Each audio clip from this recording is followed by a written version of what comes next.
Historia de la filosofía, por Nicolás Abagnano, volumen 1, 254, parte tercera. Filosofía escolástica, capítulo 11. La filosofía hebrea. 250. Maimónides, la teología.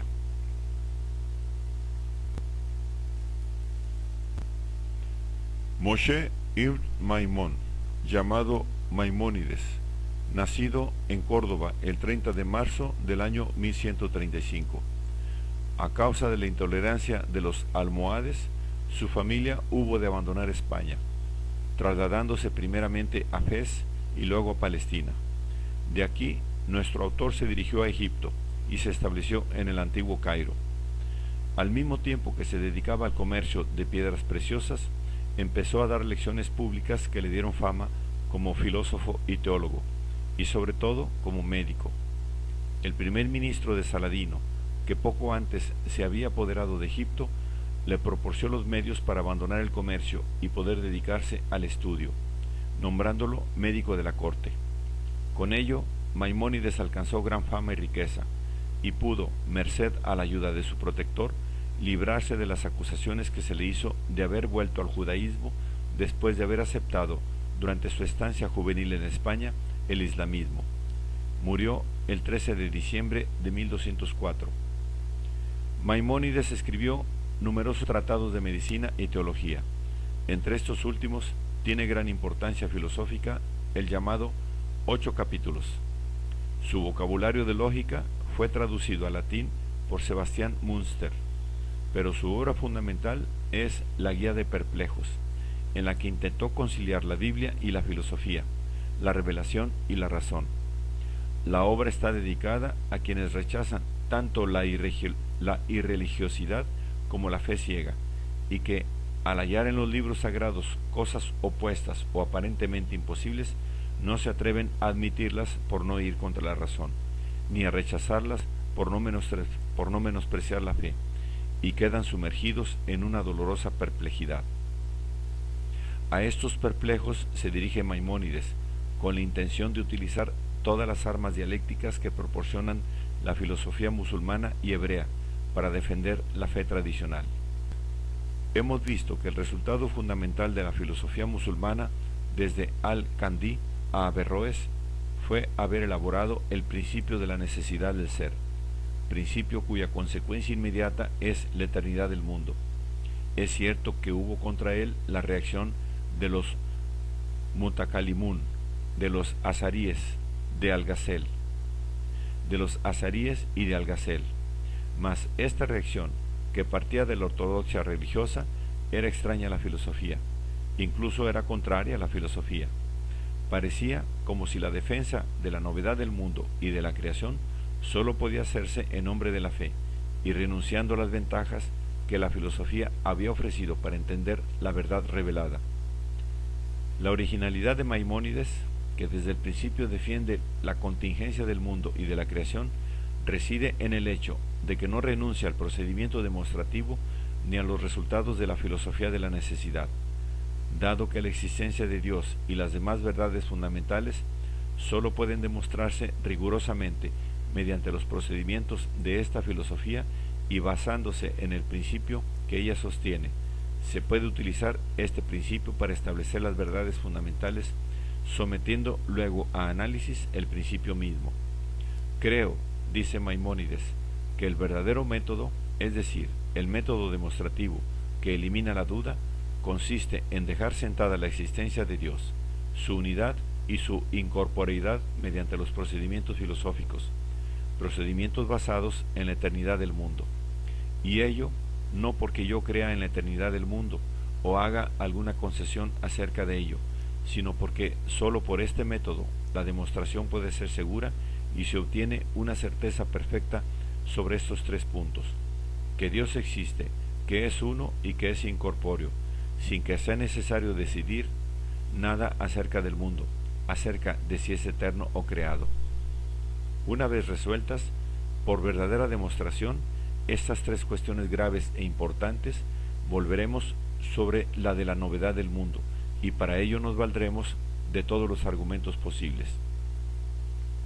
En otras palabras, Maimónides admite como hipótesis provisional el principio de necesidad del ser para poder demostrar ciertas verdades fundamentales, dejando para más adelante la discusión del corolario fundamental de aquel principio, la eternidad del mundo. Partiendo de esta base, Maimónides va a demostrar la existencia de Dios y sus atributos fundamentales, unidad e incorporeidad, y sus demostraciones siguen muy de cerca las de Avicena.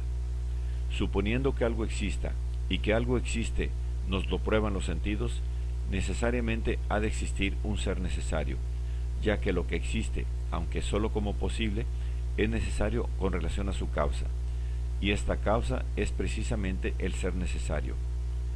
Maimónides no cree, como Averroes, que Dios sólo conoce las cosas universales y necesarias.